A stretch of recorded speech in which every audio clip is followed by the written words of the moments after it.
उत्तम खेती मध्यम बार निकृष्ट चाकरी भीख निदान। अब वह जमाना नहीं रहा है कि आप पुरखों के कभी घा की कहावत सुनकर आराम से सो सकते हैं, चैन की नींद ले सकते हैं। यह जमाना डिजिटल क्रांति का है और इस क्रांति के कई खतरे भी हैं और इस क्रांति में संभावनाएं भी है।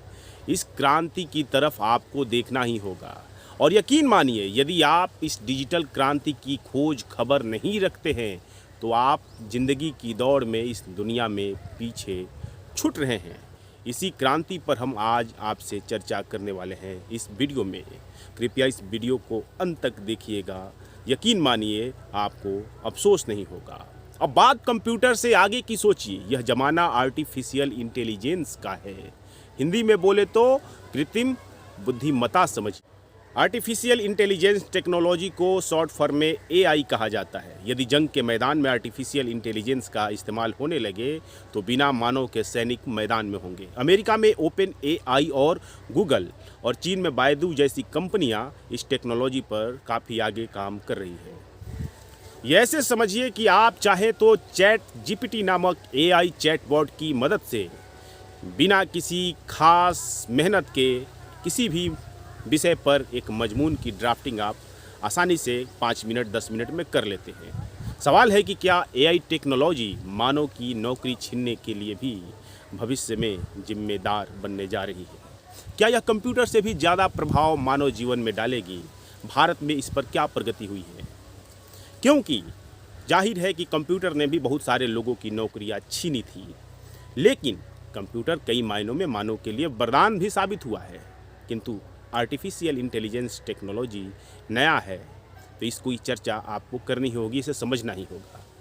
देखिए, इसकी विवेचना के लिए हम साइबर मामलों की समझ रखने वाले सुप्रीम कोर्ट के एक अधिवक्ता फेसबुक पर हैं, मनोज अभिज्ञान।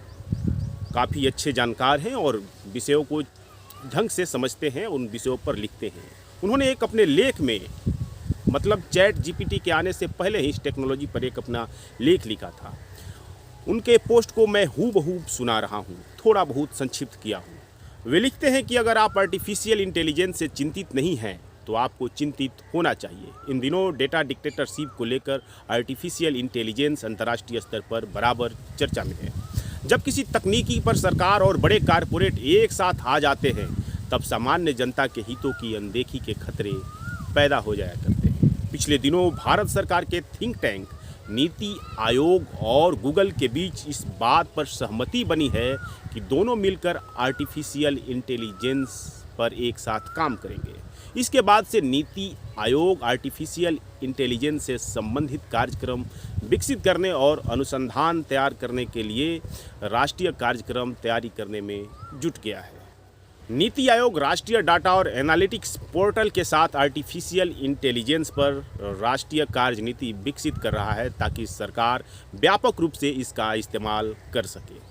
फिर वे सवाल उठाते हैं कि आर्टिफिशियल इंटेलिजेंस खतरनाक क्यों और कैसे है। इस सवाल का जवाब देते हुए भी कहते हैं कि डेटा पावर से लैस सरकार और कारपोरेट का गठजोड़ कैसे शक्तिशाली और जनसामान्य के लिए खतरनाक बन जाता है, इसे समझना बेहद जरूरी है। आपको याद होगा कि एनआरसी और सीए के विरोध में जब देश भर में सरकार विरोधी आंदोलन चल रहे थे तब भारत के गृह मंत्री ने संसद में एक बात कही थी। वह बात थी फेस रिकग्निशन टेक्नोलॉजी की।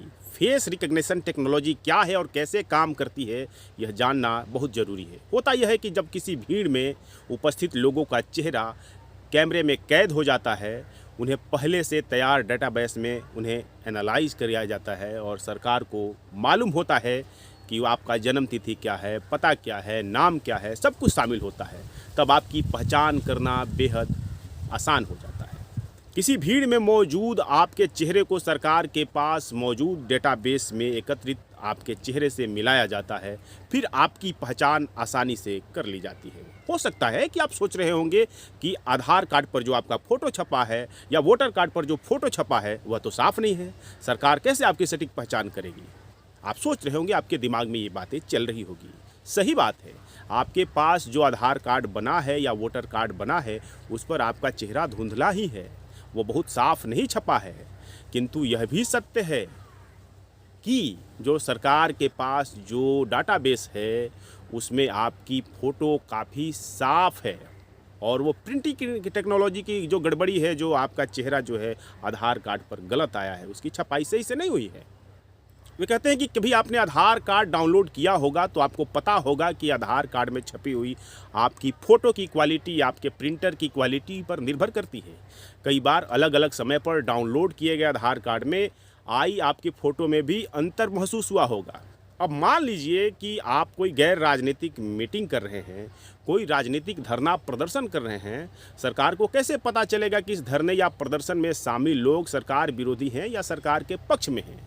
तो होता यूं कि सरकार उस मीटिंग में उपस्थित या उस धरने प्रदर्शन में उपस्थित सभी लोगों के स्मार्टफोन से भेजे जाने वाले डाटा को एनालिसिस करके यह पता लगा लेगा कि आप सरकार विरोधी खेमे के हैं या सरकार के समर्थक खेमे से। मनोज अभिज्ञान जी आगे बात को थोड़ा और स्पष्ट करते हुए लिखते हैं कि गूगल ट्रैफिक आपको कैसे बता देता है कि आपको रास्ता बदल लेना चाहिए। गूगल ने कहीं पर कैमरा थोड़े ही न रखा है, ये तो आपकी पॉकेट में मौजूद स्मार्टफोन पर आधारित महज एक टेक्नोलॉजी है जो स्मार्टफोन के लोकेशन के डाटा का एनालिसिस करके ऐसा कमाल करती है। इसके खतरों पर वे लिखते हैं कि टेक्नोलॉजी हमेशा फुल प्रूफ नहीं होती है। वे एक उदाहरण भी देते हैं। वे लिखते हैं कि पिछले दिनों जर्मनी के साइमन वेकर्ट ने यूट्यूब पर एक वीडियो अपलोड किया था जिसमें दिखाया गया था कि कैसे वे बर्लिन की सड़कों पर वर्चुअल ट्रैफिक जाम दिखाने में गूगल को मैप्स को हैक करने में कामयाब रहे। अपने प्रयोग के लिए वेकर्ट ने गूगल मैप चलाने वाले 99 स्मार्टफोन को एक कार्ट में लोड किया और बर्लिन की सड़कों पर पैदल ही घुमाया। इन स्मार्टफोन के डाटा एनालिसिस करके गूगल ने नेविगेशन ऐप में ट्रैफिक जाम दिखाना शुरू कर दिया था, जबकि वास्तव में ट्रैफिक जाम सड़कों पर था ही नहीं। आने वाले दिनों में सरकार भी कुछ ऐसा ही करेगी। आपके स्मार्टफोन की वजह से सरकार को पहले से ही पता है कि आपकी पसंद क्या है, आप किस तरह की खबरें पढ़ते हैं, आपके मित्र किस तरह के हैं, आपके विचार क्या हैं, आपकी ज़रूरतें क्या हैं। चूँकि आपके अपने स्मार्टफोन पर अपनी ज़रूरत की चीज़ आपने खोजी है, अपने पसंद की खबरें पढ़ी है, अपने पसंद के लोगों के साथ फेसबुक पर दोस्ती की है, उनके खास तरह के पोस्ट को लाइक किया है, जिससे आपके विचारों का पता चलता है। अब सरकार करेगी क्या कि किसी भी भीड़ में मौजूद स्मार्टफोन से मिलने वाले डेटा को एनालिसिस करके यह पता लगा लेगी कि उस भीड़ में मौजूद लोगों की विचारधारा क्या है, उस भीड़ में मौजूद लोगों की आवश्यकता क्या है, उस भीड़ में मौजूद लोग किस तरह के हैं, किस हैसियत के हैं। क्या कहा आपने? हैसियत कैसे पता करेगी? बताता हूँ भाई। आप जो स्मार्टफोन रखते हैं ना, वह कितना कीमती है, आप अमेजन पर क्या ऑर्डर करते हैं, आप किस तरह के बिलों का भुगतान करते हैं, इन सब से पता चल जाता है कि आपकी हैसियत क्या है। आने वाले दिनों में कोई खास ऐप डाउनलोड करना सुनिश्चित करके सरकार आप पर बराबर नज़र रख सकती है। इसी तरह वह किसी भी होने वाले धरने प्रदर्शन के खिलाफ सरकार को कैसा एक्शन लेना चाहिए, यह तय करने में सरकार को 1 मिनट भी नहीं लगेगा, कोई भी सरकार हो। आर्टिफिशियल इंटेलिजेंस को मानवता की बेहतरी के लिए इस्तेमाल किया जा सकता है, लेकिन इंसान को इस पर काबू करने का कोई रास्ता भी तलाशना पड़ेगा। अगर हम इसके खतरों के लिए खुद को तैयार नहीं कर पाए तो सबसे बड़ा नुकसान इस सभ्यता को पहुंच सकता है। अगर लोगों को इसके खतरे के बारे में नहीं पता या इसकी समझ नहीं है तो इसका फ़ायदा कारपोरेट और सरकार उठा सकती है, वो दुनिया की कोई भी सरकार हो, कोई भी कारपोरेट हो। आज जबकि विश्व भर में हवाई जहाज़ों की आवाजाही पूर्णतः आर्टिफिशियल इंटेलिजेंस पर निर्भर है, कब कौन सा हवाई जहाज़ किस रास्ते से गुजरेगा, कब सामान पहुंचेगा, यह सब आर्टिफिशियल इंटेलिजेंस पर निर्भर है, उससे तय किया जा रहा है। तो ज़रूरी हो जाता है कि आर्टिफिशियल इंटेलिजेंस के खतरों और उसके नियमन के बारे में गंभीरता से विचार किया जाए, बात किया जाए। तमाम लाभों के बावजूद आर्टिफिशियल इंटेलिजेंस के अपने खतरे हैं। हमने आग और बिजली का आविष्कार कर लिया, इसका इस्तेमाल करना सीख लिया, परंतु इसके बुरे प्रभावों को आज भी झेलते हैं, जबकि ये प्राकृतिक है। आर्टिफिशियल इंटेलिजेंस का इस्तेमाल कैंसर जैसे रोगों के निदान या क्लाइमेट चेंज से जुड़ी समस्याओं को दूर करने के लिए किया जा सकता है, लेकिन यदि इसमें अंतर्निहित जोखिम से बचने का तरीका नहीं खोजा गया तो इसके गंभीर परिणाम हो सकते हैं।